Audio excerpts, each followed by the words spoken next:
Hello everyone, welcome back to my channel, the channel where we talk about bikes, talk about how to ride and share our opinions on riding and different bikes. So guys, आज मैं आया हूँ एक नई video लेके on my KTM 390. Actually क्या है कि रिसेंटली मैंने अभी इस पर 2000 किलोमीटर का लॉन्ग ट्रिप किया है and there are things which I got to know about this bike and I wanted to share those things with you. There are 3 positive things and 2 negative things which I think you guys should know before buying this bike, and while you are going on a long ride, I think you guys should know these things so that you can be safe. Along with that, if you want to do some mods for that, you should do it beforehand. So guys, let's start with the video and talk about those things. So guys, पहले positive चीज़ों के बारे में बात कर लेते हैं. Actually क्या है कि मैंने इस पे जो भी किया वो टूरिंग टाइप था. It was not a of road trip. यहाँ से लेकर मैं हम्पी गया था, हम्पी के आसपास चीज़ें जगह घूमी मैंने और उसके बाद आई केम बैक और उसमें ही टोटल 2000 किलोमीटर हो चुका था. So it will be more of a touring kind of positive and negatives. So actually क्या है, let's talk about positive first. First thing which everybody is know the engine. This engine loves to be रेव्ड.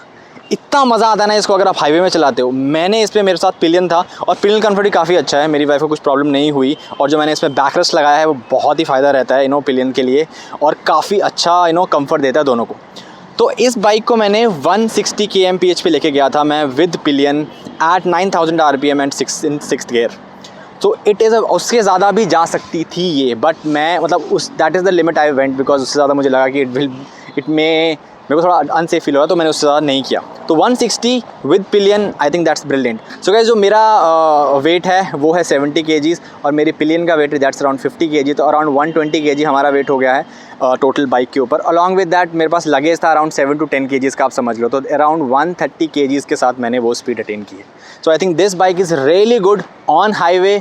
बहुत ही अच्छा raving है इसमें और बहुत ही अच्छी टॉप स्पीड मेंटेन करती है. और एवरेज अगर आप क्रूजिंग स्पीड बताओ तो मैं अराउंड, अगर बहुत अच्छा हाईवे है, खुला हाईवे है, खाली है ज़्यादा, तो मैं 120 एंड 125 पे क्रूज़ कर रहा था बहुत ही आराम से.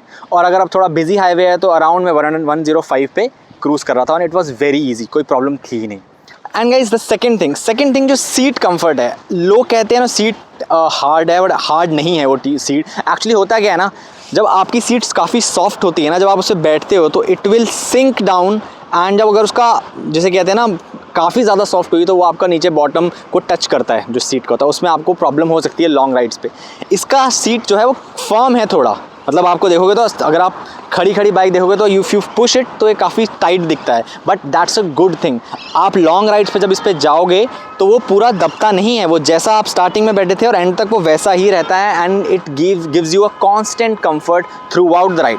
So that's the second thing I would से. मेरे लिए भी कंफर्टेबल था, मेरी पिलियन के लिए भी कंफर्टेबल था. There was no as such but pains. थोड़ी बहुत तो आपको पता है 2000 किलोमीटर्स में होगी, but it was not I would say concerning for our like comfort. काफ़ी अच्छा कंफर्ट था.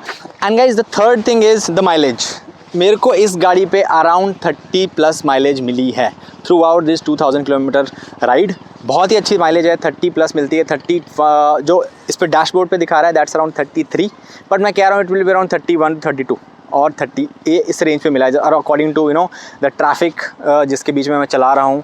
मोस्ट ऑफ द हाईवे खाली था. महाराष्ट्र में बीच में काफ़ी काम लगा हुआ है कोल्हापुर के टाइम साइड पे, तो बहुत ज़्यादा ट्रैफिक था उस टाइम पे. मैं 24-23 के अराउंड गया था, काफ़ी भीड़ थी. तब थोड़ा कम हो चुका होगा, आई डोंट नो, बट मेरे को लग रहा है तब तो हुआ ही होगा कम डेफिनेटली, क्योंकि हम रुक के ही चल रहे थे. बट जब हाईवे बिल्कुल क्लीन था it gave me around 31-32 easily. So that's the third thing which I would से is a positive thing about this bike. So guys, ये तो थी पॉजिटिव चीज़ें.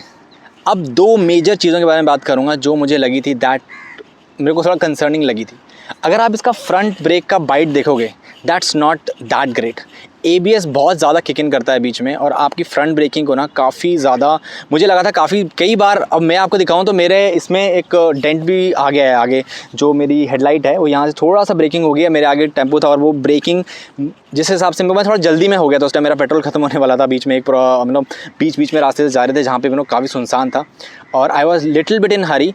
बट उस वक्त मैं देखा था ब्रेकिंग ABS ने स्किड होने से तो ज़रूर बचाया, that was not a problem. But वो सही टाइम पे इट वाज ब्रेक उतने अच्छे से लग नहीं पाई. और ये मैंने सिर्फ उस टाइम की बात नहीं कर रहा हूँ, मैं नॉर्मली अगर आप बीच में देखोगे ये जितना भागती है ना उतना जल्दी रुकती नहीं है. So that is the conundrum you should think of, वो चीज़ का ध्यान रखना कि अगर आप इसको तेज़ दौड़ा रहे हो तो यू शुड ऑल्सो नो कि इतनी स्पीड पे ये कितनी जल्दी रुक पाएगी. उसके लिए अच्छे से प्रैक्टिस कर लेना. इसका ABS जल्दी किक इन करता है और उसका फ्रंट ब्रेक का बाइट थोड़ा मेरे को डिलेड लगा और काफ़ी मतलब लेट रुकती है ये. सो बी केयरफुल अबाउट दैट.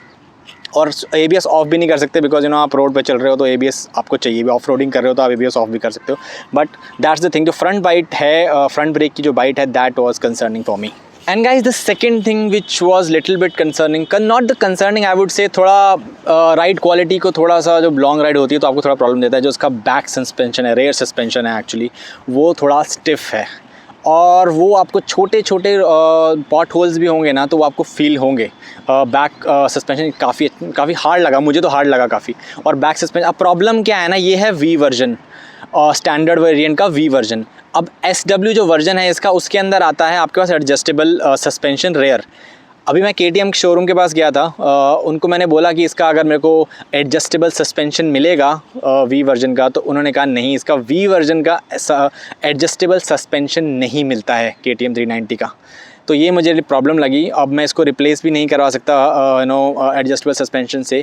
अगर मुझे रिप्लेस करवाना है तो मुझे जो प्रॉपर जो हाइटेड वाला जो 855 mm वाली सीट हाइट है उसका सस्पेंशन लेना पड़ेगा. एंड वो मैं नहीं करवाऊँगा because seat height was a problem मेरे लिए. जब इसका सीट हाइट का V वर्जन आया तभी मैंने ये बाइक ली थी, otherwise I would have not bought this bike. So these are the two things which I think which was concerning for me. और मेरे लिए अभी क्या है कि मुझे फ्रंट ब्रेक का थोड़ा देखना पड़ेगा कि how I can improve it. Brake pad change करवाने कुछ तरीके से मैं देखूंगा कि how I can do it. If somebody has suggestions please let me know in the comment section how I can improve the front brake का biting. और back suspension का मैं कुछ नहीं कर सकता अभी बिकॉज अगर मैं दूसरा लेता हूँ तो सीट हाइट बढ़ जाएगी and I don't want that. So guys, I have a question for all the 390 adventure riders. Please let me know in the comment section if you have solution for these problems. So I will be happy to hear that. And guys, this is for today. Let me know in the comment section what do you think about this bike, and if you have this bike, if there are any other mods which you think are must in this bike and there are solutions for that, let us know in the comment section. So guys, if you like the video, please hit the like button and subscribe to my channel for this kind of content. I just bought this Rhinox Cypher ka jacket. I'm just testing it, and after that I will be giving the review for this jacket. Stay tuned for that video also. So guys, see you in the next video. Bye bye.